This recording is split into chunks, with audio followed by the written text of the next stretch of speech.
Hello, everyone, and welcome back to the FUNWAVE application on the ERDIC HPC portal. We're still working through the third tab of our simulation workflow, that Inputs/Output tab. Now, remember, there are 5 primary tabs in your simulation workflow, starting with Overview, Bathymetry Topography, Input/Output, Run, and Post-Processing.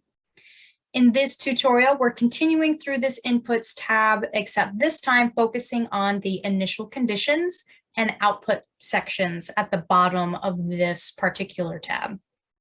Here, we will briefly discuss the types of parameters or variables available to output from your simulation. This is the 8th video in this FUNWAVE application video tutorial series. Again, if you haven't already, please do check out the other tutorials covering previous sections of this simulation workflow on the HPC portal. And as always, tune into the FUNWAVE comprehensive wiki page to learn more about the model and its input parameters. Now, recall that this example is a 2-dimensional simulation using only the central module. If using another module type, we would have the same setup fields in this Input/Output tabs, but we would also have some additional module-specific fields that would pop up when applicable and where applicable for your specific module. Now, to start with this initial condition section, so a FUNWAVE simulation can be initiated with initial water elevation and velocity information at the start of the simulation. So that could be U velocity or velocity in the X direction and or V velocity or velocity in the Y direction. Now, if you're familiar with the terminology of hot start for numerical modeling, that's essentially what you would be doing if you activated initial conditions here. So if we were to select this, activate initial conditions checkbox, we would be prompted initially for 2 files. So this would be for an example of a 1-dimensional simulation where you would have be prompted to upload a file for the initial water elevation, or Z. And if you hover over the info icon, you can get more information about what contents need to be in that file. And in general, these files will be the same size as your grid or your bathymetry/topography. So for a 1D simulation, that might look like a single column of the initial water perturbation. In your domain that is the size of your M globe, for example. To learn more about these initial conditions, feel free to hover over that info icon and redirect to the wiki, jumping down into this hot start tab here to learn more about using those initial conditions.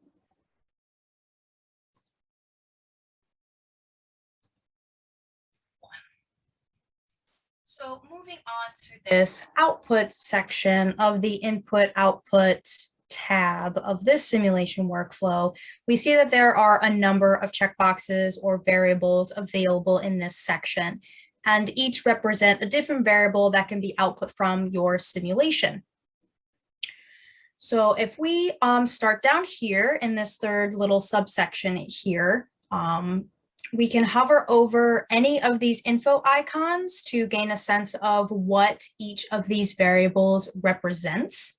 And if you do want more information, you can always click on this icon to be redirected to our wiki. And if we do so, we do see that the variable of interest that we clicked on will be highlighted everywhere along this page. And we can see that for every instance of Ada on this page is highlighted for your easy reference and understanding, easy to navigate to that specific variable. So again, you can check out some of the details on this output page on the FUNWAVE Wiki. As well, if we scroll back down to the bottom, there are some example scripts for post-processing binary files in both MATLAB and Python. And we'll discuss the difference between the ASCII format and the binary format for these output variables later in this tutorial.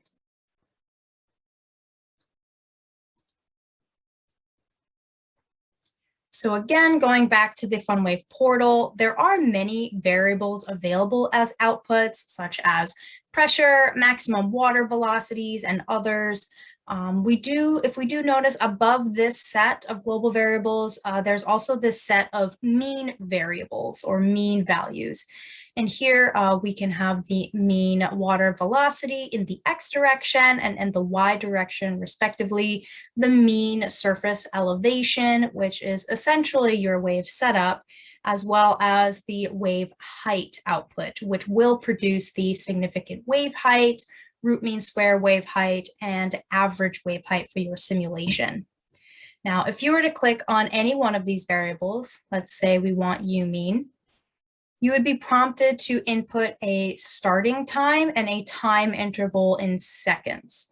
Now, the starting time here is the transient time from the start of the simulation before your outputs will start to be written to a file. So for example, if we have a starting time of this 240 seconds, the average outputs here won't begin their cumulative calculations until 240 seconds into the simulation. And then if we set the time interval to, say, this 480 seconds, that first output will be the average value between 240 seconds and 720 seconds. If you're interested in performing subsequent calculations of currents or circulation in your simulation, you might want to check that U mean and V mean outputs for those velocities in the X and Y direction respectively. Now, if we scroll all the way down to the bottom here, we see that there's this little output format drop-down menu. So currently in this GUI, we can write outputs as a human readable ASCII type file, which is essentially a text file, or you can choose the binary file output format. In the post-processing phase, say if you're downloading the raw output files to your local machine, you will have to consciously adjust your post-processing scripts, whether they're in MATLAB or Python, such that they account for the file type of your output files. If instead you're using the embedded post-processing tools available within this portal, so anything in this post-processing tab, tab 5 of our simulation workflow, then you wouldn't have to worry about which file type to select per se. The portal will use the appropriate tools behind the scenes to process those output files as needed. One thing to note here, though, is that the binary file type will actually produce output files that are generally about half the size of the ASCII files. This difference is because the outputs are written as double precision variables in the ASCII text representation, which is twice the size and twice the memory as the binary representation. So that is something to consider if you are downloading the output files to your local machine, as well as if you are trying to run larger simulations or for larger applications.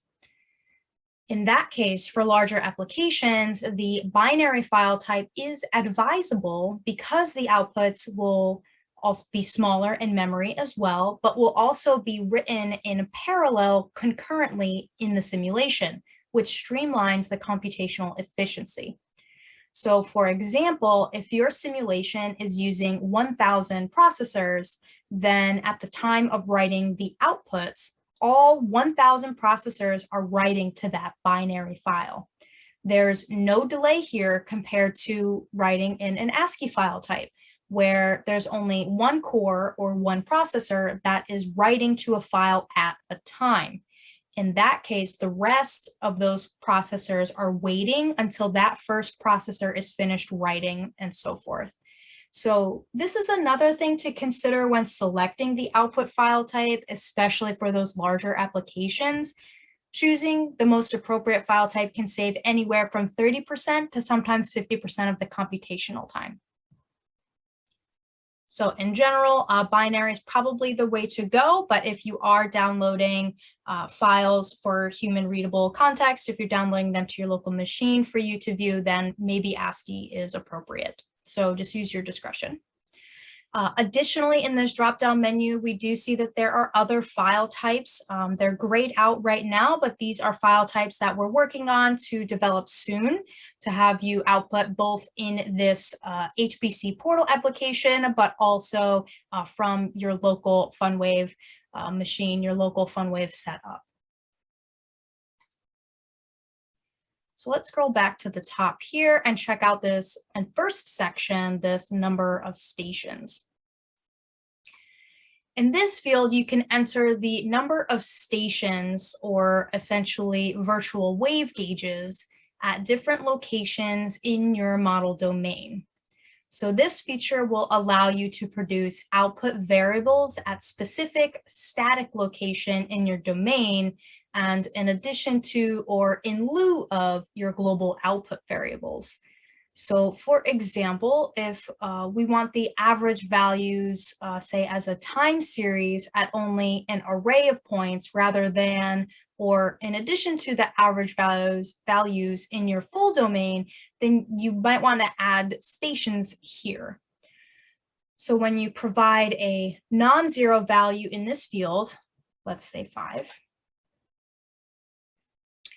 2 additional fields will appear. One is the plot interval for the stations, and one is a station file.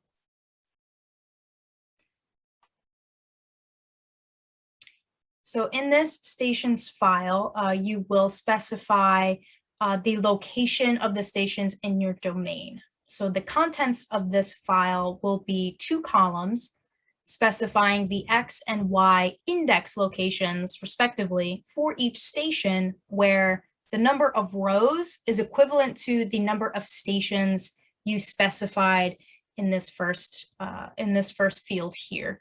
So if you want 5 station locations, then your station file will be a 5x2 matrix of those station locations in X and Y index variables, respectively. So this is an index on your grid, not the location in meters in your grid.